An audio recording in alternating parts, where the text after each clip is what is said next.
అంటే ఈరోజు భారత పార్లమెంటు ప్రారంభమైంది. పెద్ద ఎత్తున భవనాన్ని నరేంద్ర మోదీ గారు ప్రారంభం చేశారు. మీరు కూడా దాన్ని ఫాలో అయ్యి ఉంటారు.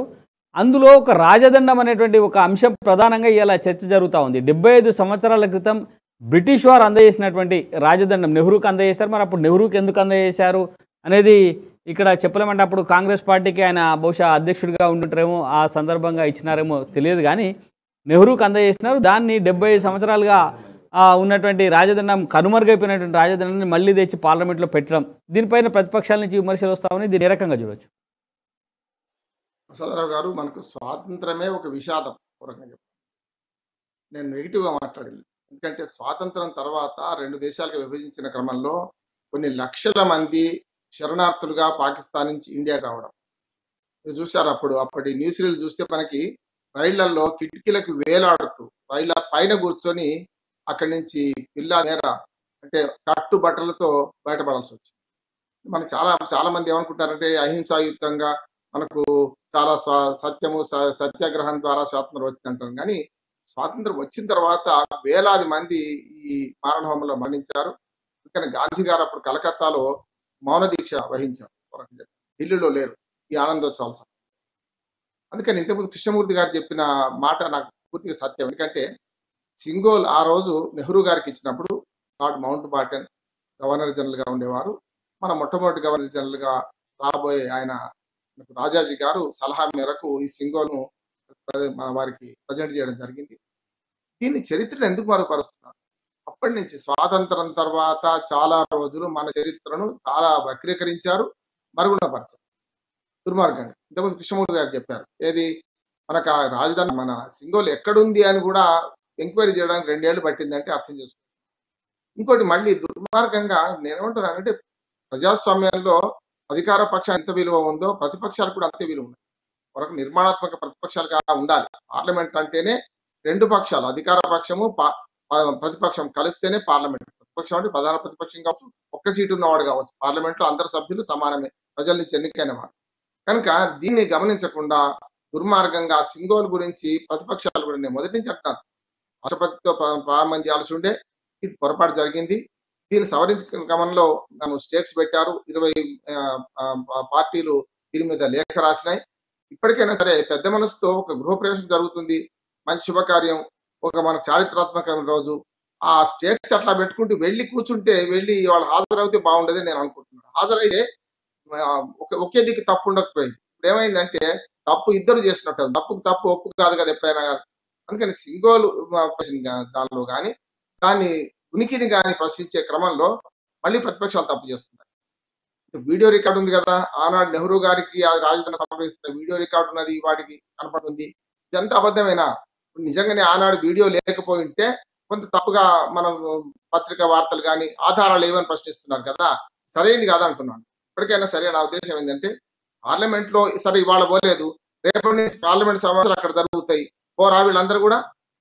అందుకని నేను ఏమంటున్నాను, పట్టు విడుపులు ఉండాలి ఎవరికైనా, అటుపక్కన ఇటుపక్కన. అందుకే నిర్మాణాత్మక ప్రతిపక్షాలు వ్యవహరించాలంటే ఈ కుంటి సాకులతో చేయాల్సిన అవసరం లేకుండా ఖచ్చితంగా ఆ నిరసన వ్యక్తం చేస్తూనే వాళ్ళు వెళితే మరింత గౌరవంగా ఉండేది. నాకైతే ఆ లోటు కనపడ్డది. ఎందుకంటే ప్రజాస్వామ్యంలో ప్రతిపక్షము అధికార పక్షం కలిస్తే పూర్ణ ప్రజాస్వామ్యం అవుతుంది. కానీ ప్రజాస్వామ్యంలో సగమ చూసాను ఇవాళ. అధికార పార్టీ బ్రహ్మాండంగా చేసిన రకంగా చెప్పానంటే నాకు చాలా సంతోషం ఏంటంటే అత్యాధునిక ఒక దేవాలయాన్ని నిర్మించుకున్నట్టు లెక్క. మనం గతంలో నెహ్రూ అనేవారు, ఇది ప్రాజెక్టులను, మన సాగునీటి ప్రాజెక్టులను ఆధునిక దేవాలయాలు. పార్లమెంట్ కూడా ఒక రకంగా ఆధునిక దేవాలయమే. రాజ్యాంగం రక్షించడంలో, పూర్తిగా పార్లమెంటరీ ప్రజాస్వామ్యం రక్షించడంలో ప్రజలు డైరెక్ట్ ఓటింగ్ ద్వారా మనం పార్లమెంట్ సభ్యులు అనుకుంటాం.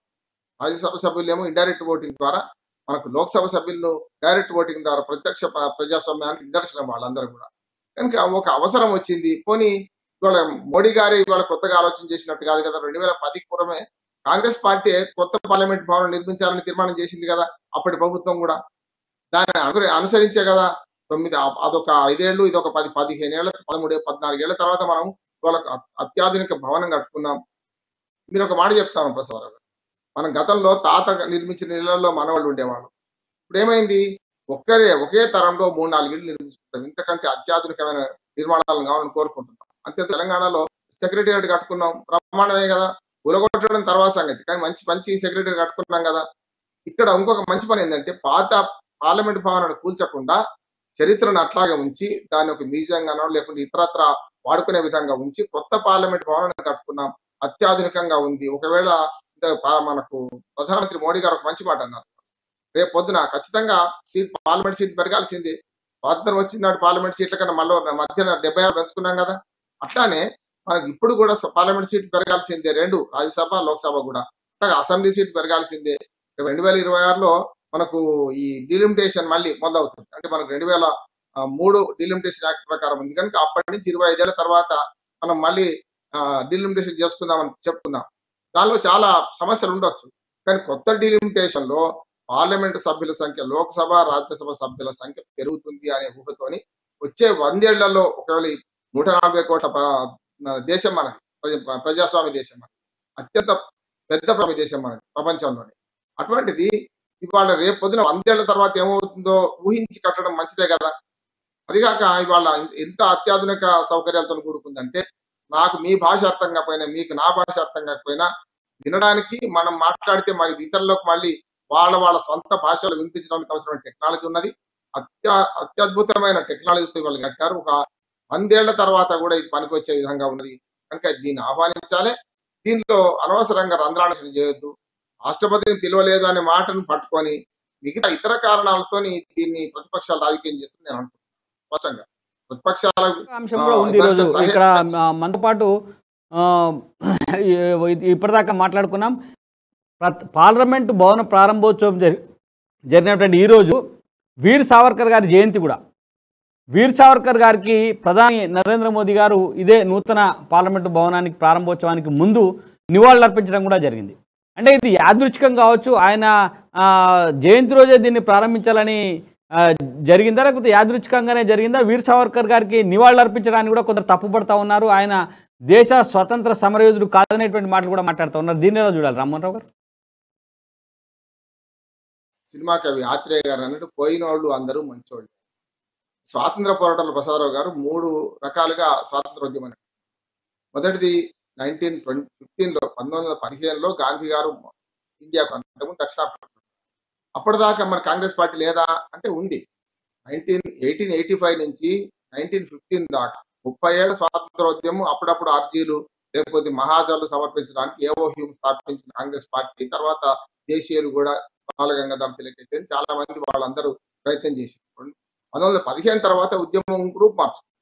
అందులో ఒకటేమో గాంధీ గారి సత్యం అహింస ద్వారా, రెండోదేమో ఇతర దేశాల సహాయం తీసుకొని మరి జర్మనీ జపాన్ సహాయం తీసుకొని మరి ఈ సైన్యాన్ని ఓడిద్దాం, సైన్యం మీద తిరుగుబాటు చేద్దాం, బ్రిటిష్ సైన్యాన్ని ఓడిద్దాం అని చెప్పి సుభాష్ చంద్రబోస్ గారు. భగత్ సింగ్ అయితే మనకు మార్క్సిజం ఆలోచన ధోరణితో వ్యక్తిగత నిర్మూలన మాత్రమే పనికొస్తుందని చెప్పి బాంబులు వేయడం ఇవన్నీ చూసాం. అంటే 3 రకాల ఉద్యమాల్లో చివరికి సక్సెస్ ఏదైంది, తప్పనిసరి స్వాతంత్రం ఇవ్వక తప్పని పరిస్థితుల్లో వాళ్ళు ఇచ్చిపోయినారు. ఎందుకంటే ఏమంటున్నానంటే ఇందులో స్వాతంత్రోద్యమంలో రకరకాల వింగ్స్ పనిచేస్తారు. అందులో వీర్ సావర్కర్ గారు కూడా ఒకరు. అందులో ఆయన మీద విమర్శ ఏమిటి, జైల్లో ఉన్న తర్వాత నేను క్షమాపణ చెప్తున్నాను, నన్ను విడుదల చేయండి అని రాశారు. మిగతా చాలా మంది కూడా కాంగ్రెస్ నాయకుల్లో మితవాదులు ఉన్నారు, అతివాదులు ఉన్నారు. కనుక ఇవాళ దాన్ని వివాదాస్పదంగా మార్చడానికి ఒకటే ఒక కారణం ఏంటంటే అనుకోకుండానైనా లేకపోతే అనుకోనైనా సరే ఈ రోజు ప్రారంభించడం అది జరిగిందని నేను అంటున్నాను. నేను చాలా రోజులు చెప్తున్నాను, ఇవాళ ముహూర్తం కూడా కరెక్ట్ కాదంటున్నాను ఇవాళ పెట్టుకోవడం. ఎందుకంటే నిజంగానే అత్యున్నతమైన పార్లమెంటు భవనం ప్రారంభోత్సవానికి 3 ప్రత్యేక సందర్భాలు ఉన్నాయి. ఒకటి 15th ఆగస్టు. సరే ఆ రోజు స్వాతంత్ర దినోత్సవ వేడుకలు ఉంటాయి అనుకుంటే 26 జనవరి నాడు మనం ఖచ్చితంగా రిపబ్లిక్ డే, మనకు గణతంత్ర దినంగా పాటిస్తున్నాం 1950. ఈ 2 మనకు జెండా వందనం చేయాలి, ఇతరత్ర కార్యక్రమాలు ఉంటాయి. రాష్ట్రపతి ఉంటారు, రాష్ట్రపతి కానీ ప్రధానమంత్రి కానీ 15th ఆగస్టు నాడు ప్రధానమంత్రి జెండా ఎగిరేస్తారు, 26 జనవరి నాడు రాష్ట్రపతి జెండా ఎగిరేస్తారు. ఈ 2 సందర్భాలు కాదంటే ఇంకొక మంచి సందర్భం ఉన్నది మనకు. 1949 26 నవంబర్ నాడు మనము రాజ్యాంగాన్ని ఆమోదించుకున్నాం. రాజ్యాంగ సభ ఆమోదించిందని సరిగ్గా 2 నెలల తర్వాత 26 జనవరి 1950లో మనం దాన్ని గణతంత్ర రాజ్యాంగం ప్రకటించుకున్నాం. దాన్ని అప్పటి నుంచి అమలు చేసుకున్నాం. 26 నవంబర్ ఉంది కదా. నేనేమంటే ఈ 3-4 సందర్భాలు పక్కన పెట్టి ఇవాళ నిర్ణయించిన ఇంకొక సందర్భం కూడా ఉంది మనకు. నిజంగా చెప్పాలంటే డ్రాఫ్టింగ్ కమిటీ చైర్మన్ మనకు చాలా మంది అంబేద్కర్ రాజ్యాంగాన్ని రచించారంటారు. రాజ్యాంగ రచన కమిటీకి అధ్యక్షుడు ఆయన అంతే. కానీ అంతకుముందు రాజ్యాంగ రచనా సంఘానికి విబి రాజేంద్ర ప్రసాద్ గారు అప్పటి రాష్ట్రపతి, దానికి అధ్యక్షుడు, చాలా వింగ్స్ ఏర్పాటు చేశారు. అందులో రాజ్యాంగ రచనా సంఘం మాత్రమే అంబేద్కర్ అధ్యక్షుడు. కనుక పోనీ అదేనా రాజ్యాంగ రచనా సంఘానికి అంబేద్కర్ అధ్యక్షుడు కనుక అంబేద్కర్ పుట్టినరోజు కానీ ఏప్రిల్ 14 కానీ మొన్నే పోయింది, లేకపోతే డిసెంబర్ 6 ఉంది మనకు అంబేద్కర్ వర్ధంతి. ఇట్లా సందర్భం వేరుగా ఎంచుకుంటే బాగుండేది అని. నా ఉద్దేశం ఏంటంటే ఇప్పుడు తమలపాకుతో నేను ఇట్లా అంటే తలుపు చెట్టుతో నేను ఇట్లా అంట అన్నట్టు అధికార పక్షం ప్రతి వ్యవహరిస్తుందని నేను అనుకుంటున్నాను. ఇరుపక్షాలు సమయం పాటిస్తే ఈ ముహూర్తం కూడా సావర్కర్ అనుకోంది ఏం కాదు, కాకతాళీయం నేను అనుకోవడం లేదు. ఎందుకంటే ఆయన వీర సావర్కర్ కు ప్రధానమంత్రి నివాళులు అర్పించారు కనుక దీన్ని అనవసరంగా రాద్ధాంతం చేశారని నేను అనుకుంటున్నాను. రెండు ఏ సందర్భం లేకున్నా సరే వేరే రోజు నిర్ణయించిన అయిపోయేది. మనకు 4-5 సందర్భాలను పక్కన పెట్టి కేవలం రోజే చేయడం వల్ల కూడా జరుగుతుంది. వీర సావర్కర్ గురించి వాళ్ళ వివాదం అంతేందుకు ప్రసాదరావు గారు, వీర సావర్కరే కాదు, మీకు చాలా కాంగ్రెస్ నాయకులే కదా మనకు చాలా సార్లు చూస్తే మనకు ఉక్కు మనిషి సర్దార్ వల్లభాయ్ పటేల్, వారిని ఎవరు గౌరవిస్తున్నారు? ఇవాళ బీజేపీ ప్రభుత్వం గౌరవిస్తుంది కదా. అట్లానే అంబేద్కర్ కాంగ్రెస్ పార్టీ నాయకుడే కదా, అన్నాడు కాంగ్రెస్ పార్టీకి విభేదించి న్యాయశాఖ రిజైన్ చేశారు ఆయన. ఒక రకంగా చెప్పాలి రాజ్యాంగంలో తాను అనుకున్నట్లు లేదని చెప్పి తర్వాత మంత్రివర్గంలో కొనసాగిన తర్వాత కూడా ఆయన రిజైన్ చేశారు. మరి అంబేద్కర్ కి ఎవరు గౌరవిస్తున్నారు ఇవాళ? అట్లా అంతేందుకు మహాత్మా గాంధీ వీళ్ళని మాత్రమే మాట్లాడుతున్న వాళ్ళు పివి నరసింహారావు కాంగ్రెస్ వ్యక్తే కదా. మరి కాంగ్రెస్ ఇతర ముఖ్యమంత్రులు ప్రధానమంత్రులు ఎంత పనిచేసినా కేవలం కుటుంబ వారసత్వంగా వస్తున్న నెహ్రూ నుంచి మొదలుకొని వాళ్ళ రాహుల్ గాంధీ వరకు కీర్తిస్తున్న ఇదే సమాజం, ఇదే కాంగ్రెస్ పార్టీ. తన కాంగ్రెస్ పార్టీ స్వయంగా మనకు ఆర్థిక సంస్కరణల నేతగా పేరొందిన పివి నరసింహారావుని ఎందుకు మర్చిపోతుంది? అందుకని నేనేమంటున్నానంటే ఏదైనా సరే పోయిన నాయకులు అవసరం ఉంటే మంచి చెడ్డ ఇవాళ మనకు ప్రధానమంత్రి మోడీ గారు రాష్ట్రపతిని పిలవకపోవడం పాంబ్యాన్ చేయకపోవడం అనేది ఒకటైతే ఆ నిరసన వ్యక్తం చేస్తూనే అన్ని పక్షాలు హాజరు కావాల్సి ఉంటే నేను గత 10 రోజులు చెప్తున్నాను. ఇవాళ కమల్ హాసన్ గారు కూడా అదే మాట్లాడారు. ఇవాళ కమల్ హాసన్ గారు కూడా ప్రతిపక్షాలకు మద్దతు తెలుసు.